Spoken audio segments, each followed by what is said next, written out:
Hello everyone, আসসালামু আলাইকুম। Welcome back to Maha's kitchen. আজ বানাবো খুবই ডিলিশিয়াস সিম্পল ডাল পালং বা পালং ডাল। এই ডাল পালংয়ে আছে এনাফ প্রোটিন। আরও নতুন ভিডিও দেখার জন্য আমার ইউটিউব চ্যানেলটা লাইক এবং সাবস্ক্রাইব করে নিয়ে আমার সাথেই থাকবেন এবং ফ্রেন্ডস অ্যান্ড ফ্যামিলির সাথে শেয়ার করে দিবেন। একটি প্যানে 4.5 কাপ পরিমাণ পানি বা পরিমাণ মতো পানি নিয়ে নিচ্ছি।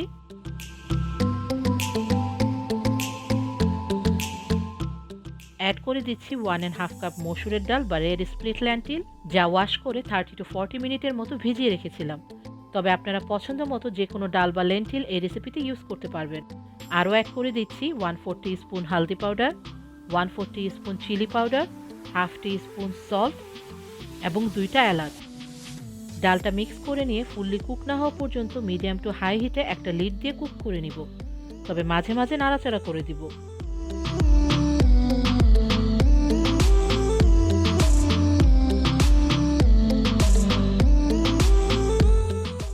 ডালটা ফুললি কুক হয়ে গিয়েছে। এবার ডালের জন্য সেপারেট প্যানে মশলাটা কুক করে নিব। সেপারেট প্যানে মিডিয়াম টু হাই হিটে অ্যাড করে দিচ্ছি 2 টেবিল স্পুন ঘি। ঘি গরম হয়ে গিয়েছে।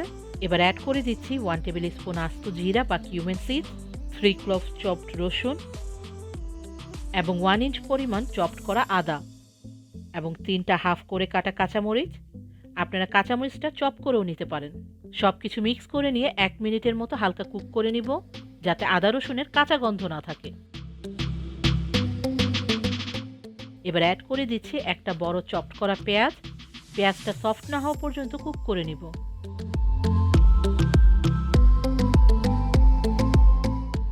পেঁয়াজটা সফট হয়ে গিয়েছে।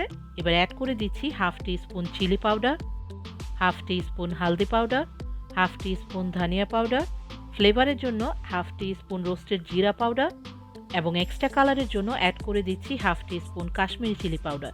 এটি অপশনাল, আপনারা না চাইলে স্কিপ করতে পারেন। সব কিছু মশলার সাথে ভালোভাবে মিক্স করে নিব।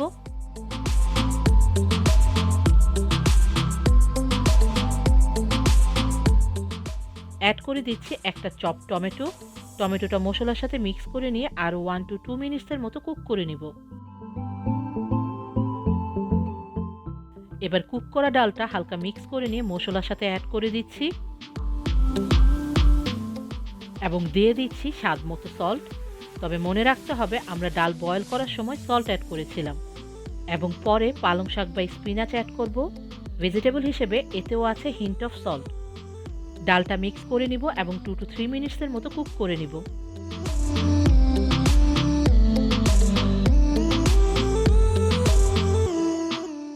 এবার চপড করে নিচ্ছি 250 গ্রাম বেবি স্পিনাচ বা পালং শাক।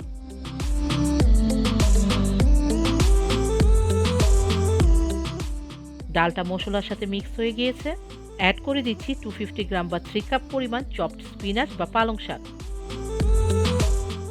পালং শাকটা ডালের সাথে মিক্স করে নিব। পালং শাকটা এ পর্যায়ে দেখতে অনেক মনে হলো শাকটা কুক হয়ে কমে যাবে বা শ্রিঙ্ক হয়ে যাবে। আর শাকটা একটু বেশি হলেই ডালটা খেতে ভালো লাগে। ডালটা একটা বয়েল না আসা পর্যন্ত কুক করে নিব বা 3 to 4 মিনিটের মতো কুক করে নিব। এবার অ্যাড করে দিচ্ছি 1 টেবিল স্পুন চপড ধনিয়া পাতা এবং এক্সট্রা ফ্লেভারের জন্য 1 টিস্পুন ঘি।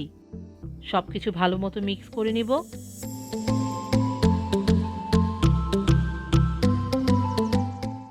ডালটা রেডি হয়ে গিয়েছে, এবার নামিয়ে নিব।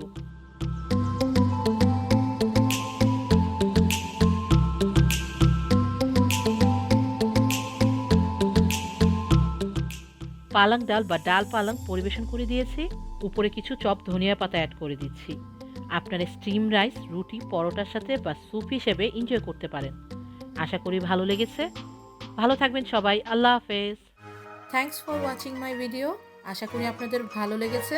যদি ভালো লেগে থাকে লাইক করুন এবং সাবস্ক্রাইব করে আমার সাথেই থাকুন। বেল বাটনে ক্লিক করে নতুন আপডেটের অপেক্ষা করুন। থ্যাংক ইউ সবাইকে।